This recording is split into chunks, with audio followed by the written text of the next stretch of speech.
In my opinion, here's everything that you need to get through 3 trimesters of pregnancy and postpartum. All right, in terms of actual like first trimester, you found out you're pregnant, here's what you need. Always start a prenatal. These are my favorite because they're gentle on the stomach. They don't have iron in them, which my iron levels always are kind of low anyways.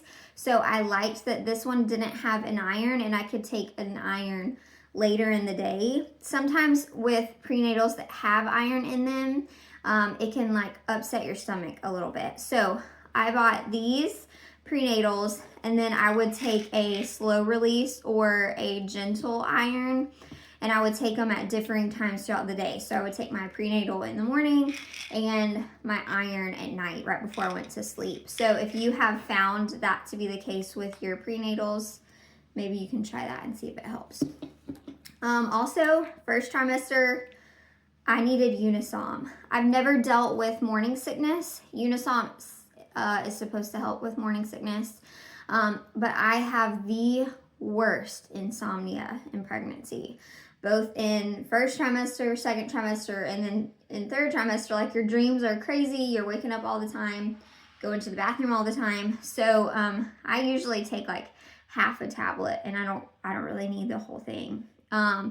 So ask your doctor about Unisom and look into that. I also have a really hard time staying hydrated. So I just bought Liquid IV in this flavor to try. I usually get the big packs at Costco. I think you can do a subscribe and save on Amazon, and they're cheaper that way as well. But definitely make sure you stay hydrated. In terms of staying hydrated and things like that, it also helps your skin be more elastic. So when it comes to stretch marks later on in pregnancy, staying hydrated is huge, but also a good hydration cream. I've used this cocoa butter one from Palmer's for 2 pregnancies now, and I still don't have any stretch marks. And as someone who is like extremely petite, 5'2", usually 100 pounds, like I'm shocked that I don't have stretch marks yet. So definitely would say recommend a good stretch mark cream, but this one is the bomb. Also, a good belly band. You may not need this until like second trimester and on.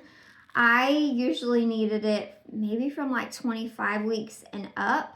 But now I've bought better like maternity leggings and things that are more supportive. So usually I just wear really good bottoms with good support, but a belly band is nice for that as well. So you can invest in a belly band. And if you're like me, you may get like horrible leg cramps. My first OB recommended trying magnesium, and that helped. This time I bought a magnesium gummy, and these things, like my leg cramps are completely gone. I'm shocked. Like I literally can't believe that I haven't had a leg cramp. I was waking up 1 to 2 times a night. Like the first couple hours of the morning were horrible because my legs were just hurting so bad. And then in the afternoon having to prop my legs up. So try magnesium. I think this one specifically magnesium citrate, but ask your OB and they can probably recommend like what kind, dosage, things like that. But I really like this one. I got it at Costco. All right, as far as preparing for labor goes, so third trimester, like getting ready for labor and delivery, if you haven't heard of the company Pink Stork, I highly recommend looking into them. This labor prep tea is something like magic. I took it starting at 37 weeks with my daughter, and you can definitely tell this does not make you go into labor, but it kind of tightens everything up and gets it ready for labor. I ended up having my water break at 38 weeks and 6 days with my daughter, and she was in my arms 12 hours later. So love this product, can't recommend it enough.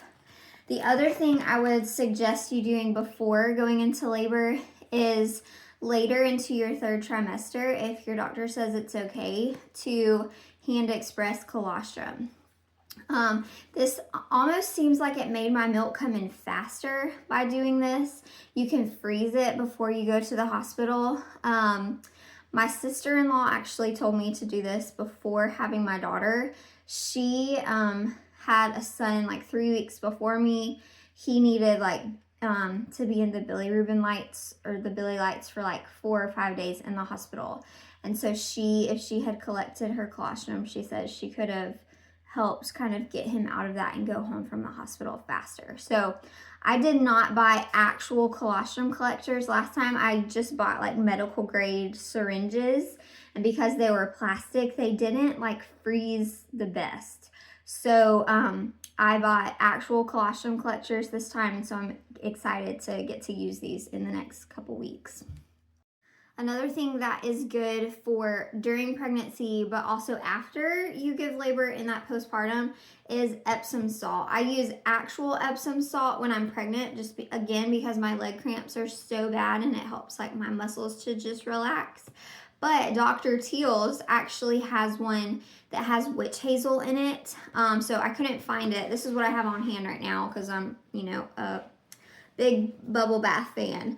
But with my husband actually found the foaming bath by Dr. Teal's. They have one with witch hazel. I think it's like a teal blue color. And that's really good for maybe it's like a week after labor and delivery. You can take your first bath, and witch hazel is really good for healing. So I would say look into Dr. Teal's, the Epsom salt bath with a witch hazel in it.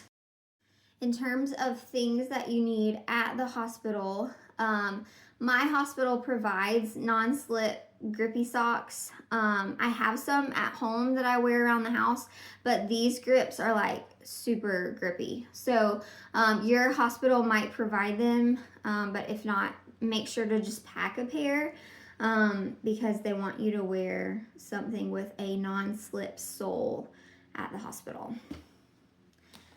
Everybody talks about like postpartum underwear and things. Yes, the hospital provides those, but I never liked them. They weren't comfortable. They didn't really fit me all that great because of just how I am. I'm really petite. And so I always bought the Always Discreet Boutique. These are more for like incontinence, if I said that right.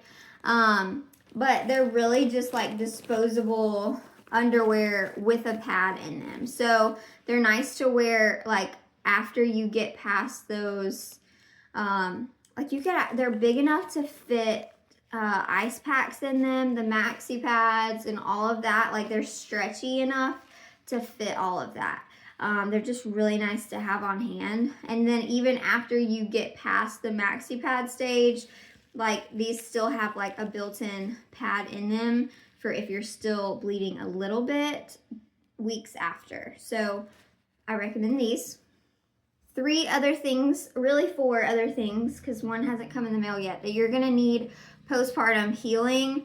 Dermaplast is really helpful, replacing some of that like itchy burning sensation after you give birth. I tore really badly with my first, hoping to avoid that with my second, but I've got everything on hand in case I do. The other thing you'll need is the witch hazel cooling pads. You can buy other companies. These come in like little puck discs. Frida Mom makes these that come in a long like strip, almost like a wet wipe, which I found those were really nice because I didn't have to put like 2 or 3 in the pad of these. I just had to do one Frida Mom witch hazel pad. So either the Tux witch hazel pads or the Frida Mom, those are really good too. The other thing is you are definitely going to want to buy this Frida Mom bottle. They have them in the hospital, but it does not have the directed spout. So it's really just like a squirt bottle with a squirt top. It's not like this is so much easier to hold and it squirts up. Whereas the other one, you kind of have to like, I don't even like fold yourself weird to squirt in the hospital. So the Frida Mom one is really, really nice. Buy this one. The other thing that Frida Mom does it, and I've got it coming in the mail. It's supposed to be delivered today.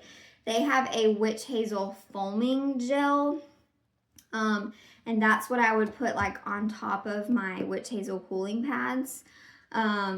Was like the gel, and it felt so comforting after giving birth for that like first, I want to say it lasted for like a week.